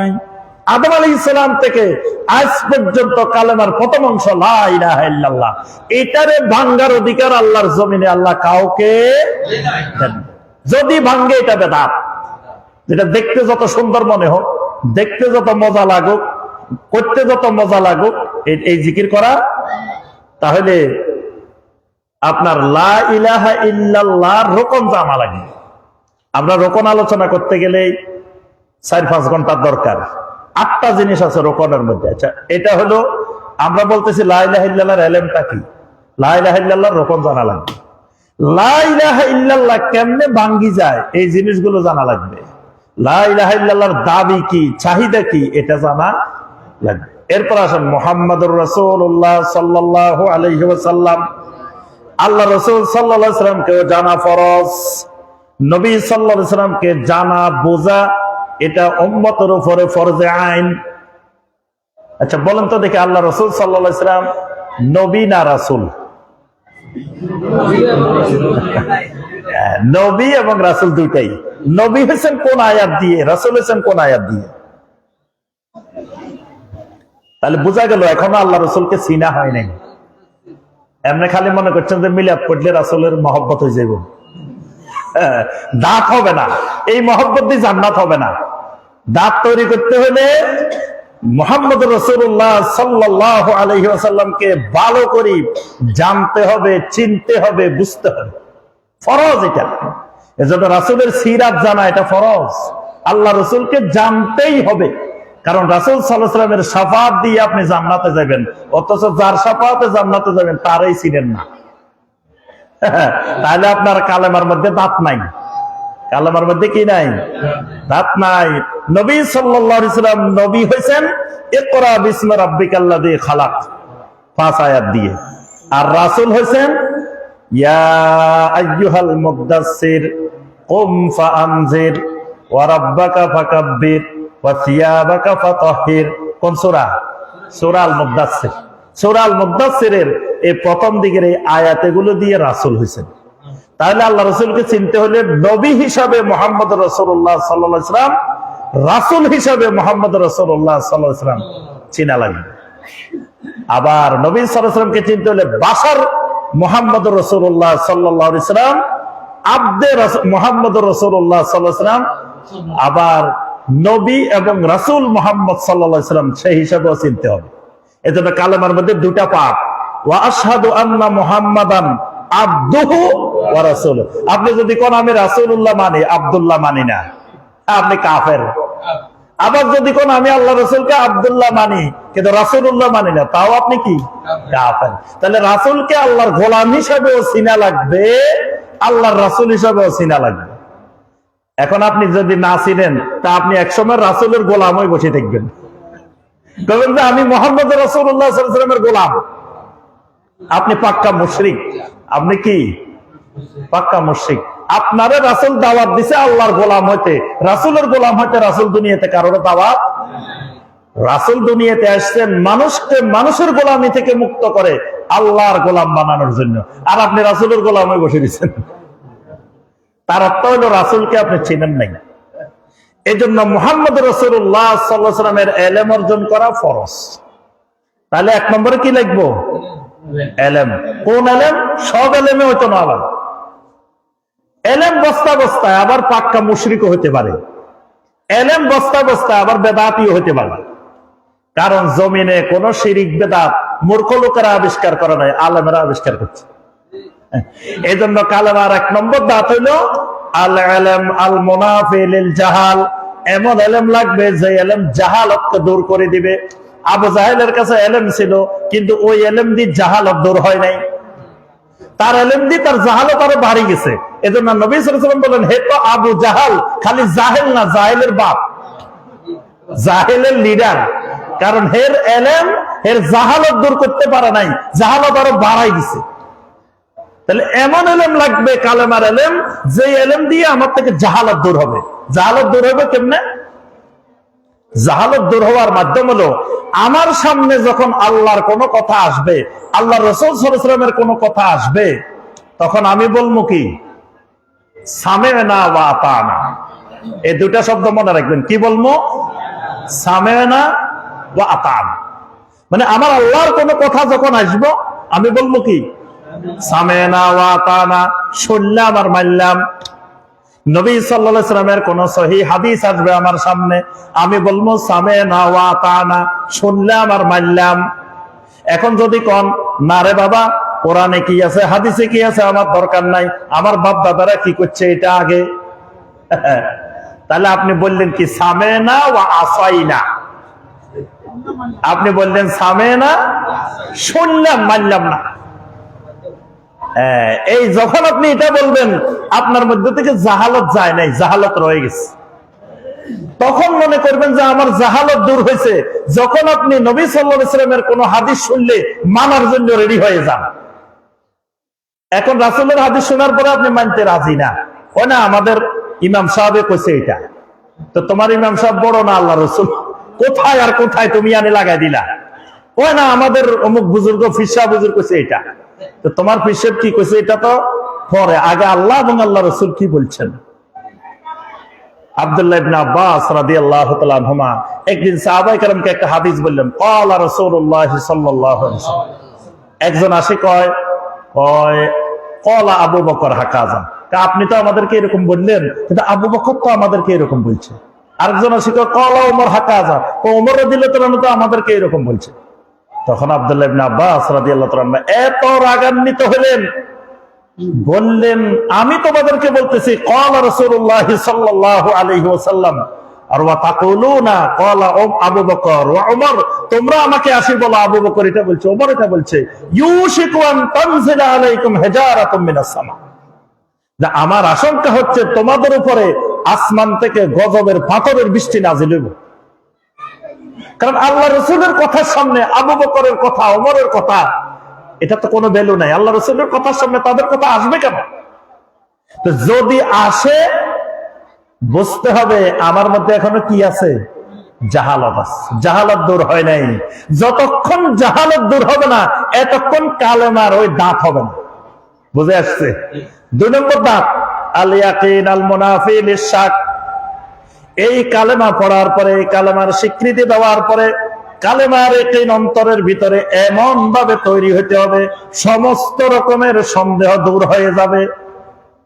কালেমা অন্তরের ভিতরে, কালেমা থাকবে কোথায়?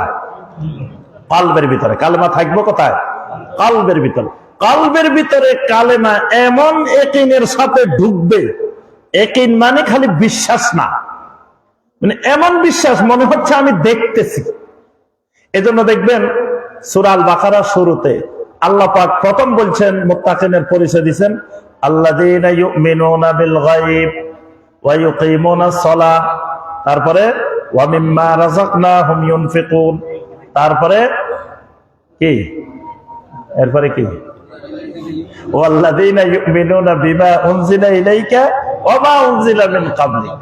এই পর্যন্ত হয়েছে ইউমিনুনা ইউমিনুনা, কিন্তু লাস্ট একটা যায় আল্লাহ বলছেন কি? ওয়া বিল আখিরাতি হুম ইউকিনুন। ওয়া বিল আখিরাতি হুম ইউমিনুন বলেন নাই, ওয়া বিল আখিরাতি হুম ইউমিনুন বলেন নাই, বলছেন কি? ইউকিনুন। মানে আখিরাতটা খালি ঈমান যথেষ্ট না, আখিরাতের ইয়াকিন তৈরি হতে হবে। ইয়াকিন মানে মনে হচ্ছে আমি আখিরাত এখান থেকে দেখতেছি, এটার নাম হলো কি? ইয়াকিন। সূরা আল হুজুরাতের 15 নম্বর আয়াতে আল্লাহ পাক বলছেন, ইন্নামাল মুমিনুনা আল্লাযীনা আমানু বিল্লাহি ওয়া রাসূলিহি সুম্মা লাম ইয়ারতাবু। ইমানদার তো মুমিন তো একমাত্র তারাই যারা আল্লাহ এবং রাসূলের উপরে ঈমান আনছে, সুম্মা লাম ইয়ারতাবু, এরপরে যাররা পরিমাণ ঈমানের ব্যাপারে তাদের কোনো সন্দেহ নাই। এজন্য কালেমার দ্বিতীয় ধাপটা হলো এমন ইয়াকিন তৈরি করতে হবে যে ইয়াকিনের মধ্যে যাররা পরিমাণ সন্দেহ থাকবে না। এখন আপনি বুঝবেন কেমনে যে আপনার ইয়াকিনের মধ্যে সন্দেহ নাই? কি বুঝার, এগুলার কিন্তু প্রত্যেকটার বিশদ আলোচনা আছে, আমি খালি একটু ইঙ্গিত দিচ্ছি। এটা বুঝার কায়দা হলো ওয়ালাকাদ বাসনা ফি কুল্লি উম্মাতির রাসূলান আনি'বুদুল্লাহা ওয়াজতানিবুত তাগুত। সূরা নাহলের 36 নম্বর আয়াত। প্রত্যেক নবী রাসূল দাওয়াত দিবেন আল্লাহর ইবাদত করো আর তাগুত ছাড়ো। তো যখন আমার অন্তরে কালেমার ইয়াকিন তৈরি হবে তখন তাগুত আমার থেকে 100 গজ দূরে চলে যাবে। আমারে এক রাস্তা দিয়ে দেখলে তাগুত আর এক রাস্তা দিয়ে পালাবে। এখন যদি তাগুতের সাথে আমার দোস্তানি থাকে তো বুঝতে হবে আমার কালেমার এখনো ইয়াকিন তৈরি হয় নাই। কি আমার কথা বুঝে আসছে? এটার আবার ব্যাখ্যা করতে গেলে অনেক আলোচনা, তাগুতের আলোচনা করতে গেলে সারা রাত লাগবে। আবার তাগুত চিনা ফরজ। তাগুত আপনার আশেপাশে ঘুরে ফিরে করতেছে, হয়তো দেখা যাবে আপনি নিজেই তাগুতে বসে দিয়েছেন, কিন্তু তাগুত জানান না যে তাগুত কাকে বলে। তাগুতের সাথে যদি সম্পর্ক থাকে তাহলে বুঝতে হবে কালেমার ইয়াকিন তৈরি হয় নাই। ইব্রাহিম আলাইহিস সালাম ইব্রাহিম আলাইহিস সালামের আব্বারে এবং তার কওমের ডেকে বলছেন ইন্না বুরাউ মিনকুম ওয়া মিম্মা তা'বুদুনা মিন দুনিল্লাহ, ও আমার বাবা, ও আমার কওম, আজকে থেকে তোমাদের সাথে এবং তোমাদের বাতিল মাবুদদের সাথে চিরজীবনের জন্য সম্পর্ক বিচ্ছিন্ন করে দিলাম। হাত্তা তুমিনু বিল্লাহি ওয়াহদা, যেদিন পর্যন্ত না তোমরা তাওহীদের ভিত্তিতে আল্লাহর উপরে ঈমান না আনবা ওই দিন পর্যন্ত তোমাদের সাথে আমার সম্পর্ক বিচ্ছিন্ন। এখন আমরা বিতিরের নামাজে এই মসজিদে পড়ি আসি, বিতিরের নামাজ কি পড়ি? ওয়ানা খালাউ ওয়ানা তারুকু মাইয়াবজুরুকা পড়েন না বিতিরের নামাজে? এটার অর্থ কি? ওয়ানা খালাউ, আজকে থেকে আমি একেবারে আলাদা হয়ে গেলাম, জুদা হয়ে গেলাম, পৃথক হয়ে গেলাম, তালাক দিয়ে দিলাম। খোলা তালাক আছে না? ওয়ানা খালাউ মানে খোলা তালাক দিয়ে দিছি। আচ্ছা, ওয়ানা তারুকু পরিত্যাগ করলাম, বর্জন করলাম। কারে? মাইয়াবজুরুকা, যেই লোকটা তোমার নাফরমানি করে, যে লোক তোমার নাফরমানি করে এই লোকের সাথে আজকে থেকে কিন্তু আমার কোনো সম্পর্ক নাই। তো মসজিদে এটা কই? আমরা বাইরে একবার নামাজিরে ভাই এদিকে আইয়েন কোলা কলি ধরে এই বেনামাজিকে মাইয়াবজুরুকা না? তা এখন মাইয়াবজুরুকার লগে আপনি মসজিদে কি কই আইলেন? বাইরে আবার মাইয়াবজুরুকার লগে। আবার চা দোকানে যাই, ওই টেলিভিশনের দিকে তাকাই রয়েছে, তো টেলিভিশনে যে নাটক দেখতেছেন এগুলা মাইয়াবজুরুকা না? কি আবার এখানে বসে বসে তাকাই রইলেন মহিলাদের দিকে, তো এটা মাইয়াবজুরুকা না? আপনি কইলেন মাইয়াবজুরুকার সাথে আজকে থেকে কোনো সম্পর্ক নাই, বিচ্ছেদ করে দিলেন, তালাক দিয়ে দিচ্ছেন। না খালাউ। এখন দেখা গেছে বলি আসি, এখানে আসি আবার আগের মতো, মানে কি কইছে কেউ বুঝে নেই। এই জন্য তাগুতের সাথে সম্পর্ক যতক্ষণ থাকবে ততক্ষণ কালেমার ইয়াকিন হবে না। এই জন্য তাগুতের সাথে সম্পর্ক বিচ্ছিন্ন করা ফরজে আইন। তাহলে 2 নম্বর শর্ত কি? আমরা আর ব্যাখ্যা যাচ্ছি না। 2 নম্বর শর্ত কি? ইয়াকিন, এমন ইয়াকিন যেটা সমস্ত সন্দেহকে দূরীভূত করে। এটা হলো 2 নম্বর ধাপ। 3 নম্বর ধাপ আল কবুল আল মুনাফি লিররাব। এই কালেমা পড়ার পরে কালেমার যত শর্ত আছে, কালেমার যত দাবি আছে, কালেমার যত চাহিদা আছে, এগুলাকে এমন ভাবে কবুল করে নিতে হবে একটারেও না করার সুযোগ নাই। আল্লাহ রাব্বুল আলামিন যা বলবেন সবগুলোরে কবুল করতে হবে। আল্লাহ রাসূল সাল্লাল্লাহু আলাইহি ওয়াসাল্লাম যা বলবেন সবগুলো কি করতে হবে? কবুল। কি বিয়ের সময় আমরা কি কই? যে অমুকের মেয়ে অমুক এত মহরানার বিনিময়ে আপনার কাছে প্রস্তাব করছি, আবার ছেলে কি কয়? আলহামদুলিল্লাহ, কবুল করলাম। হ্যাঁ, কবুল করলে তো হয়ে গেছে। এখন এই কালেমাটাও এরকম যে আপনি যখন এই কালেমাটা বলবেন তখন কোরআনে যা আছে সব আপনাকে কবুল করে নিতে হবে। কবুল, কোরআনে যা আছে, নবী সাল্লাল্লাহু আলাইহি ওয়াসাল্লামের সহিহ হাদিসে যা আছে সব কবুল করলাম। একবারে যদি কবুল না করেন, যদি বলেন এই যে পাথর মারার আইন, এই যে হাত কাটার আইন, এগুলো তো 1400 বছর আগের বর্বর যুগের আইন। এগুলো আজকের জমানায় চলতে পারে না। এইটার আপনি একটু না করে দিচ্ছেন, সাথে সাথে কাফের হয়ে গেছেন। কি হয়ে গেছেন? কাফের হয়ে গেছেন। নবী সাল্লাল্লাহু আলাইহি ওয়াসাল্লাম দাড়ি রাখার কথা বলছেন, বারবার নির্দেশ দিচ্ছেন। সমস্ত আম্বিয়া আলাইহিমুস সালামের সুন্নাত, নবী ওয়ালা সুন্নাত। আপনি কইলেন না রে বাবা, দাড়ি রাখলে কেমন কেমন দেখা যায়, সুন্দর দেখা যায় না। আপনি একটারে না করছেন, আপনার ইমান শেষ, কাফের হয়ে গেছে। আমি ওই দিন একজনের অনেকক্ষণ ধরে দাড়ির কথা বুঝাইলাম, তো বোঝানোর পরে লাস্টে কয় হুজুর সব ঠিক আছে, যে দাড়িও রাখার জন্য ঠিক আছে, তবে আমার স্ত্রী 2 জন, একজনের পারমিশন আছে, আরেকজনের পারমিশন। আমি বললাম স্ত্রীর পারমিশন, আল্লাহর হুকুম পালন করতে যদি স্ত্রীর পারমিশন লাগে, তাহলে আপনার তো কোনো ইমানে আসে নাই। আল্লাহর বিধান মানার ব্যাপারে স্ত্রীর কোনো পারমিশন নেওয়া যাবে না, নিলে ইমান চলে যাবে। আপনি আল্লাহর হুকুমের উপরে অটল থাকবেন, স্ত্রী মানলে থাকবো, না মানলে চলে যাবে। স্ত্রীর কি জমিনে অভাব হয়ে গেছে? স্ত্রী চলে গেলে আর স্ত্রী পাওয়া যাবে না। আপনি আল্লাহর হুকুমের উপরে অটল থাকতে হবে। স্ত্রীর কারণে আল্লাহর হুকুম ছাড়ার, আল্লাহর বিধান ছাড়ার সুযোগ নাই। এটা কবুল, 3 নম্বর শর্ত, কবুল করতে হবে। ইসলামের একটা জিনিসকে কোরআন হাদিসের না করার সুযোগ। ওয়ামা কানা লিমুমিনিন ওয়ালা মুমিনাতিন ইযা কাদাল্লাহু ওয়া রাসূলুহু আমরান আইয়াকুনা লাহুমুল খিয়ারাতু মিন আমরিহিম। কোন মুমিন পুরুষেরও এখতিয়ার নাই, কোন মুমিন নারীরও এখতিয়ার নাই। আল্লাহ এবং আল্লাহ রাসূল যা ফয়সালা দিবেন সেটা গ্রহণ করবে কি করবে না, এই এখতিয়ার আল্লাহ কাউকে দেন নাই। তাহলে কবুল করা এটা কালেমার শর্ত, কালেমার একটা ধাপ। 4 নম্বর ধাপ আল-ইনকিয়াদু ওয়াল মুনাফি লিত-তারক। আল্লাহ রাব্বুল আলামিন এবং আল্লাহ রাসূল সাল্লাল্লাহু আলাইহি ওয়াসাল্লাম যা বলবেন, যেটা করতে বলবেন সেটা করতে হবে, যেটা ছাড়তে বলবেন ছাড়তে হবে। যেটা ছাড়তে বলছেন এটা করা যাবে না, যেটা করতে বলছেন এটা ছাড়া যাবে না। ওয়ামা আতাকুমুর রাসূলু ফাখুযুহু ওয়ামা নাহাকুম আনহু ফান্তাহু। রাসূল যেটা ধরতে বলেন ধরতে হবে, ছাড়তে বললে এই ধরা ছাড়া, ধরা যোগ ছাড়া, এটার নাম কালেমা। এটার নাম কালেমা। মানে ধরারটা ধরতে হবে, ছাড়ারটা ছাড়তে হবে।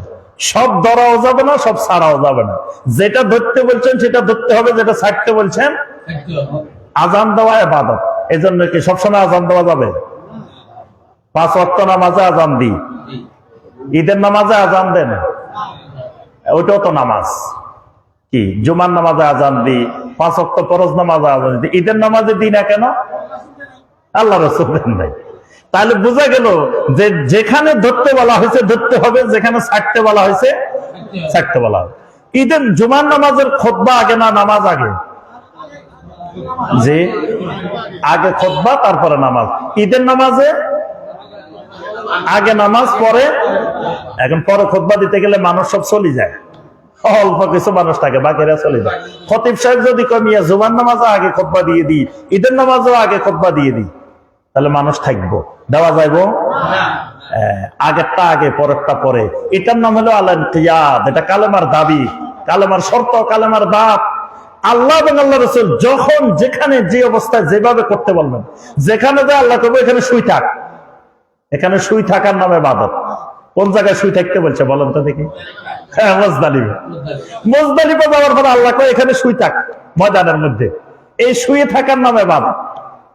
আরাফার ময়দানে যায় আল্লাহ কয় এখানে বসে থাক, এখানে বসে থাকার নাম। আল্লাহর ঘরে যায় কয় সাইরের দিক ঘুর একটা না, তাহলে হাত, এই হাঁটাটাই ইবাদত। সাফা মারোয়ায় গেছেন, কয় এখান থেকে একটু দৌড় দে, এইখান থেকে দৌড় দিছেন, এটা কি ইবাদত। এটার নাম আল-ইনকিয়াদ, এটা কালেমার দাবি। আল্লাহ যেখানে যে অবস্থায় থাকতে বলবেন সেই অবস্থায় থাকা ইবাদত, এইটা মেনে নিতে হবে। 5 নম্বর শর্ত আস-সিদক আল-মুনাফি লিল-কাযিব। মানে কালেমা গ্রহণ করার পরে এটা সততার সাথে গ্রহণ করতে হবে, যেটার সাথে যারা পরিমাণ মিথ্যার অবকাশ থাকবে না। সততা কিরকম, এটার অনেক ব্যাখ্যা আছে। কালেমা গ্রহণের পরে 3 জন সাহাবী আপনার নবী সাল্লাল্লাহু আলাইহি ওয়াসাল্লামের সাথে তাবুকের যুদ্ধে অংশগ্রহণ করতে পারেননি। তো তারা যখন নবী সাল্লাল্লাহু আলাইহি ওয়াসাল্লাম যখন মদিনায় আসছেন, মুনাফিকেরা বিভিন্ন ধরনের ওজর পেশ করতেছিল। এই তিনজন সাহাবী বললেন, আমরা যদি নবী সাল্লাল্লাহু আলাইহি ওয়াসাল্লামের কাছে মিথ্যা ওজর বলি, আল্লাহ রাসূল দোয়া করবেন, হয়তো আমরা পার পেয়ে গেলাম। কিন্তু আমরা যে মিথ্যা বলছি, এটা তো আল্লাহ সুবহানাহু ওয়া তাআলা জেনে যাবেন। এই জন্য তারা সত্য কথা বলছেন। সত্য কথা বলার পরে তাদের সাথে প্রায় 50 দিন পর্যন্ত সম্পর্ক বিচ্ছিন্ন ছিল নবী সাল্লাল্লাহু আলাইহি ওয়াসাল্লামের সাহাবায়ে কেরামের। এরপরে আল্লাহ পাক আয়াত নাযিল করে বলছেন, ওয়া আলাস সালাসাতিল্লাযিনা খুল্লিফু, ওই তিনজন, যে তিনজন তাবুকের যুদ্ধে যাইতে পারে নাই, লাকাদ তাবাল্লাহু আলাল মুমিনিন, এদের তওবা আল্লাহ রাব্বুল আলামিন কবুল করছেন। সুবহানাল্লাহ। এদের তওবা কবুলের ঘোষণা আল্লাহ সূরা তাওবার মধ্যে দিয়েছেন। দিয়ে আল্লাহ বলছেন 119 নম্বর আয়াতে, ইয়া আইয়ুহাল্লাযীনা আমানুত্তাকুল্লাহ ওয়া কুনু মা'আস সাদিকিন। সাদিকিনদের, এই তিনজন সাদিকিনের মতো হয়ে যাও। এদের ঈমানের ভিতরে সততা, এটার নাম হলো সিদক। কালেমা পড়ার পরে কালেমার সততা থাকতে হবে, এমন সততা যেটা কালেমা বিরোধী সমস্ত জিনিসকে দূর করে দিবে। 6 নম্বর ধাপ, আল ইখলাস আল মুনাফি লিশরিক, এমন ভাবে কালেমা মেনে নিতে হবে ইখলাসের সাথে, খালেস ভাবে।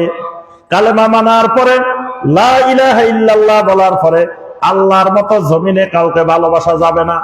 মুহাম্মদুর রাসূলুল্লাহ সাল্লাল্লাহু আলাইহি সাল্লামকে মেনে নেওয়ার পরে আল্লাহ রাসূলকে দুনিয়ার সকল ভালোবাসার মধ্যে স্থান দেওয়া লাগবে। এমন ইখলাসের সাথে কালেমা পড়তে হবে, আর আপনি শিরিক আর বেদাত আপনার ধারে কাছে আসতে পারবে না। যদি এই দাঁত না থাকে, আপনার কালেমার মধ্যে জান্নাতে চাবি হবে না এই কালেমা।